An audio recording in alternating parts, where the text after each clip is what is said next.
안녕하세요. 10분 불교의 문진건입니다. 자, 오늘은 어떤 질문을 주셨는지 살펴보겠습니다. 왜 보살은 육바라밀을 닦아야 하나요? 보살은 어떤 사람인가요? 불교에서 보살은 신이 아닌가요? 이렇게 질문 주셨는데요. 참 좋은 질문 주셨어요. 많은 불자들이 부처님께 기도합니다. 관세음보살님께 기도합니다. 지장보살님께 매달립니다. 아미타 부처님께 구원을 요청합니다. 이렇게 불교에서 기도를 하는 것은 불교의 아주 중요한 신행이자 수행법입니다. 불교도들이 부처님, 아미타 부처님, 관세음보살, 그 밖에 보살님들께 기도를 하는 이유는 그분들이 위신력, 그러니까 신묘한 힘을 지니고 있다고 믿고 있기 때문입니다.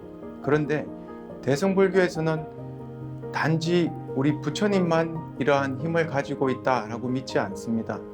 이러한 신묘한 힘은 우리들 모든 마음속에 내재되어 있다 이렇게 보고 있습니다.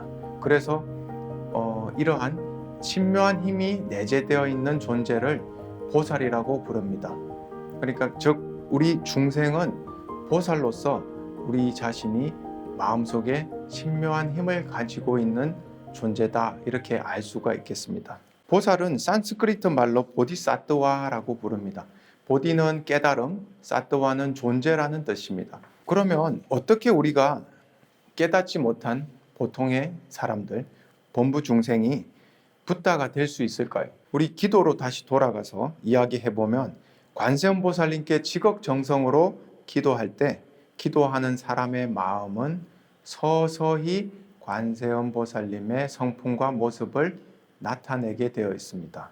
몸과 마음에서 관세음보살님의 성품을 나타내는 겁니다.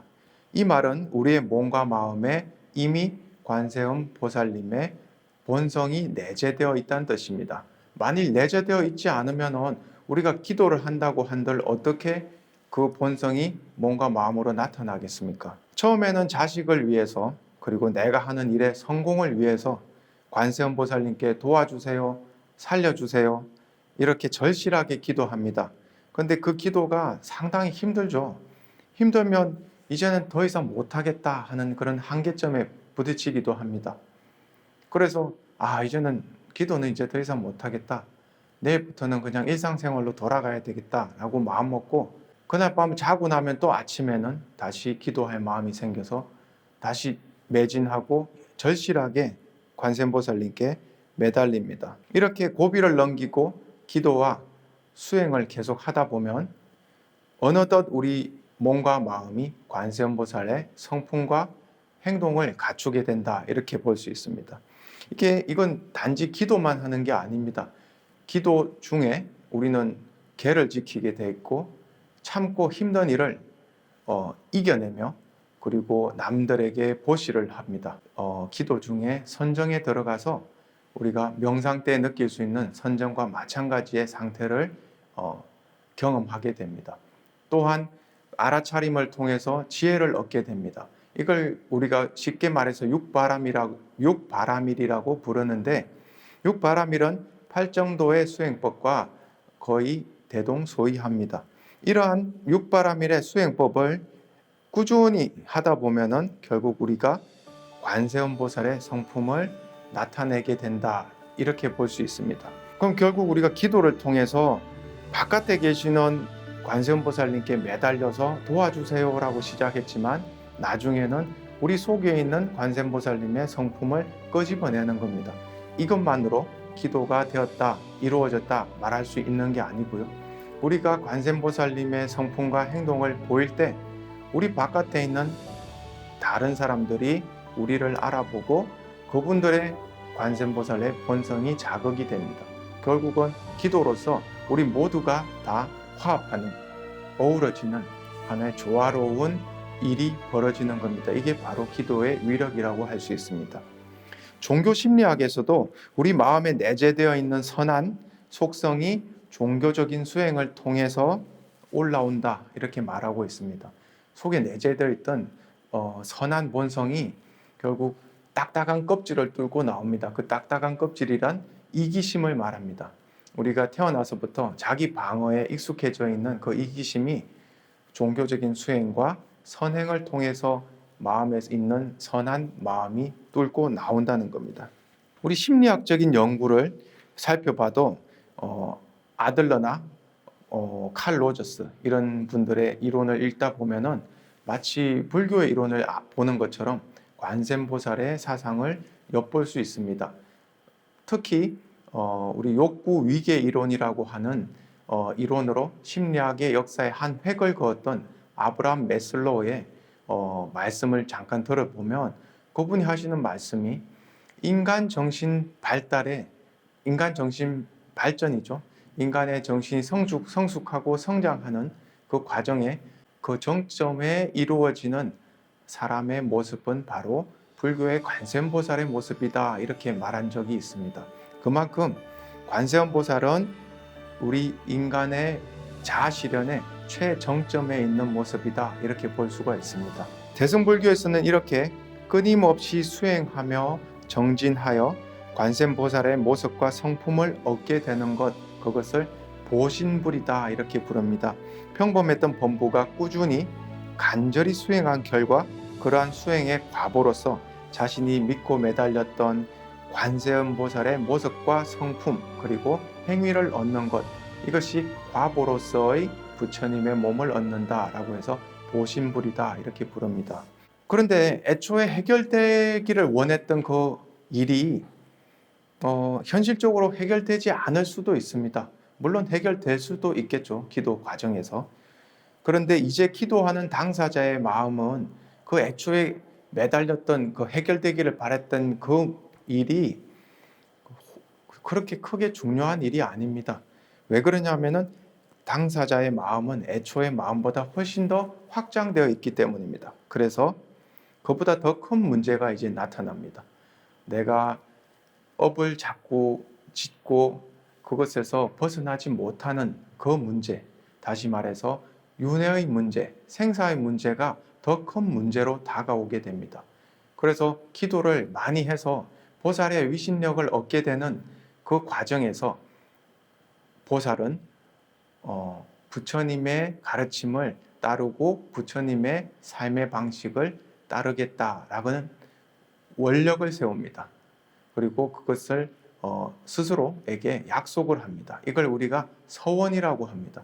보살의 서원은 부처님의 길을 가겠다고 약속하는 것입니다. 이러한 과정을 이렇게 보면 우리 속에 내재되어 있는 붓다의 마음 또 보살의 마음을 확인을 할 수가 있는데요. 현실로 돌아와서 보면 의외로 대부분의 우리는 우리 자신의 마음속에 관세음보살이 있다라고 하는 그 사실을 별로 좋아하지 않습니다. 달가워하지 않습니다. 우리 심리학에서 특히 분석 심리학에서는 이렇게 말합니다. 많은 사람들이 자신이 선하다는 사실을 믿기를 매우 어려워한다 이렇게 말합니다. 많은 사람들이 자신이 가진 두려움과 가장 나쁜 생각을 오히려 자기 자신이라고 믿기를 좋아한다 이렇게 말합니다. 유흥심리학자 로버트 존슨이 한 말을 제가 한번 읽어드리겠습니다. 이상하게도 사람들은 자기 그림자의 어두운 일면을 감추는 것보다 더 완강하게 자신의 내면의 고귀한 면을 거부합니다. 자신의 성격에 심오하고 고귀한 본성이 존재한다고 아는 것이 자신을 형편없게 여기는 것보다 더 불편하게 다가오는 듯합니다. 이렇게 말했습니다. 여러분들 어떻게 느끼세요? 이거를? 여러분들도 내가 고귀한 본성이 있다라고 느끼는 것보다 나는 원래 그렇게 생겨먹은 사람이야 라고 느끼는 게 더 익숙해져 있나요? 왜 그럴까요? 그 답은 바로 인간이 가지는 두려움 때문에 그렇습니다. 아주 쉽게 말해서 우리는 우리가 선해질까 봐 두렵습니다. 우리가 만약에 선해지면 바깥에서 오는 공격을 감당할 수 없을까 봐 두려운 겁니다. 그래서 더 독하고 더 어두운 자신을 자꾸 불러일으키는 그런 습관을 가지고 있습니다. 그런데 오해하지 마셔야 될 게 하나 있습니다. 관세음보살의 마음으로 사는 것, 이것은 우리가 폭력적이고 우리를 해치려고 하는 사람으로부터 무방비로 속수무책으로 당한다는 걸 의미하는 게 아닙니다.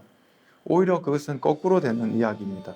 보살의 눈으로, 보살의 마음으로 세상을 본다는 것은 세상의 어두운 면과 세상의 밝은 면을 함께 본다는 것입니다.